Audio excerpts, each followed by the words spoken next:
Yo, what's up, family? Watch this one here. I'm going to title this one here, Sometimes Family and Friends Are So Unappreciative. Y'all know what I'm talking about. Now, this ain't like I'm making a video like something happened to me. I'm just talking about everyday things that people can relate to. That's why I'm doing it. So get it out of your head. You go, oh, what are you going through? Nah, not at all. It's just reading books, watching certain movies.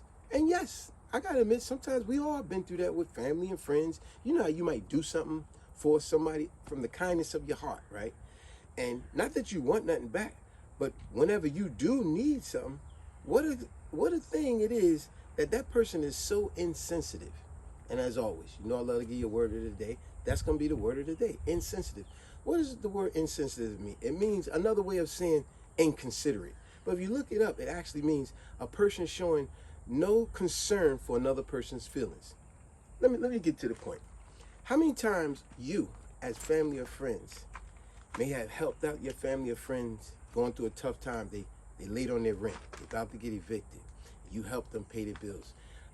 You picked them up at the airport. You made sure they got to their doctor appointment on time. They was moving. They lived in that third floor apartment condo, and you came over that day and helped move all that furniture down, that stuff, into the storage or wherever it is, right? But isn't it funny, now when you going through something, they nowhere around.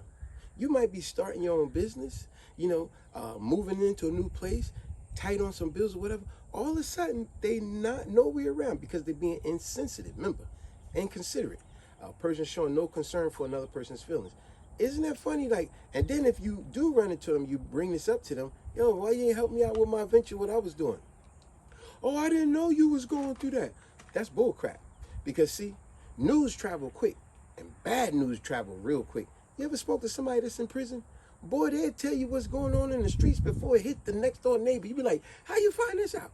News travel quick, even in the prisons it travel quick. But let me give you another way to think of it when I say, sometimes friends and families are so unappreciative. I'm gonna give you a perfect example of one of the many great stories in the 48 Laws of Power. Now this story is called, now what? Pay it close. This is dealing with family and friends. This story is called The Farmer, the Snake, and the Bird. Of course, in the story it says heroine, but just to make y'all understand it, to simplify, I'm gonna just say the bird. So this story is called The Snake, the Farmer, and the Bird. Now I've done this before, but I'm gonna put a different spin on it.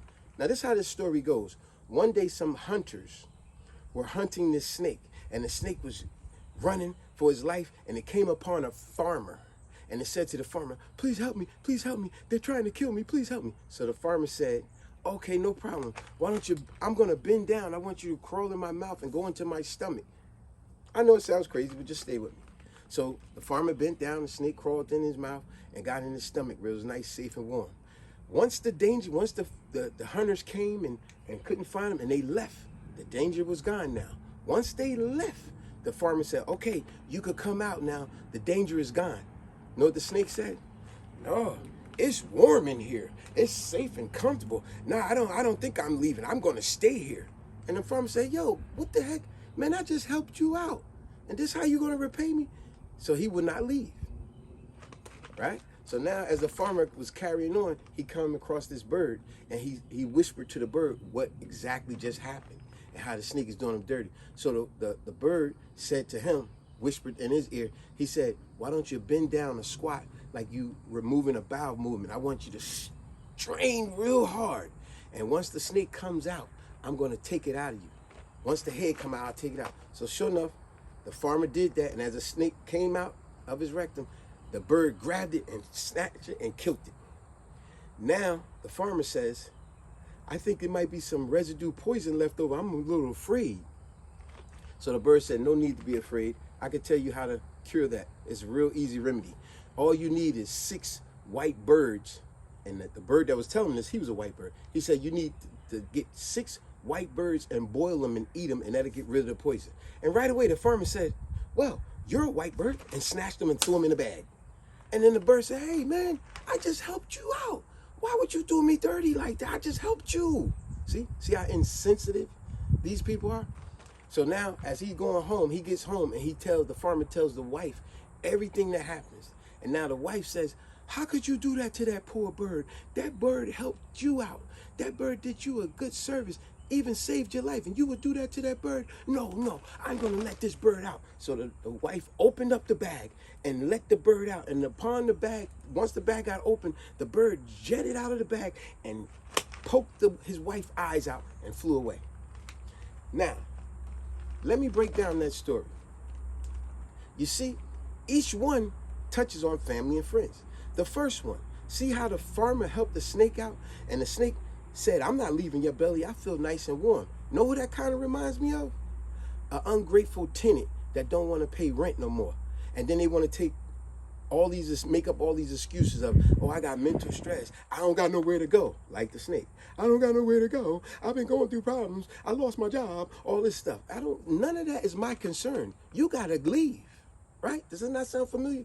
Or family and friends. How many times family move into your house? You want to help them out. They say, I need to get on my feet. I only need to be here for about 1 month. And next you know, it's 4, 5, 6 months later, and they still there. And giving you attitude in your house, AKA the snake. They're being very insensitive. You know what I'm saying? Inconsiderate. A person that shows no considerate for your feelings, like the snake. Does that not sound familiar? Now let's move on. Look at the farmer. Now the farmer speaks to the bird and tells the bird, and the bird helps him out and takes the snake out of him and kills him. And now he kidnaps the bird, because he's like, I need you to cure myself. And the bird's like, well, I helped you out. And this how you going to repay me? Know who that remind me of? How many times, all too familiar, we have heard people like this, where, I'm just going to make up one. Let's say you're going on a vacation, and you tell your friend or family, while I'm gone, you could use my car, because I know you don't have a car, and you could use it to go to work. Isn't it amazing that when you lend your friends or family your car, that's the day that they drive reckless. They wreck the hell out of your car. And when you come back off your vacation, they don't even pick you up at the airport. Then you catch a cab or Uber home only to find your car is either not in your driveway because it's in the pound, or if it is in the driveway, it's all mangled up and it's totally total. And now you're like, yo, I did you a favor and this how you repay me? How insensitive. Remember, once again, inconsiderateness, or a person showing lack or no feelings for someone else's feelings. No concern for another person's feelings. Now let's go with the last one. The wife. Once the farmer gets home and he tells his wife how this bird did him, saved his life, and then you kidnap the bird and you're going to kill him after he helped you out? And then the wife goes, no, no, no, that's not right. That's a good bird. That bird is a good bird. You can't do that to that bird. And then she goes to let him out. But when she lets him out, the bird gouges her eyes out. Know who that remind me of, folks? A lot of y'all out there make the mistake of thinking your coworkers are your friends. Because what do you do? See? Like the wife. See, the wife thought the bird was kind and nice and was her friend or whatever the case. And that bird wound up gouging her eyes out. That's what a lot of y'all make the mistake. Y'all think your coworkers are your friends, but your coworkers will be the one to sabotage all your good fortune that you're telling them all your business and your future endeavors and stuff like that. You're telling them what you're going to do. They tell the supervisor, they tell the manager, they tell them what you're about to do. And before you know it, all your plans get sabotaged. Don't make that mistake of giving somebody more than what they deserve or telling your business. Stop doing that. I just thought I'd give y'all that story, the snake, the bird, and the farmer, because it does touch on family and friends. Because a lot of times, family and friends are just like I said, the title of the video. Sometimes family and friends are so unappreciative. Look how every last one of them, the snake, the farmer, and the wife, the bird as well, all of them, someone helped them out, and in return, you screwed them back over. What kind of nonsense is that? That's why in closing, what I would say, just be wise. Let all the life experiences, and yes, even those negative experiences you went through with friends and family, they're lessons. Don't let them harbor you with harm and regret. No, let them be a lesson learned to you to be better. Peace.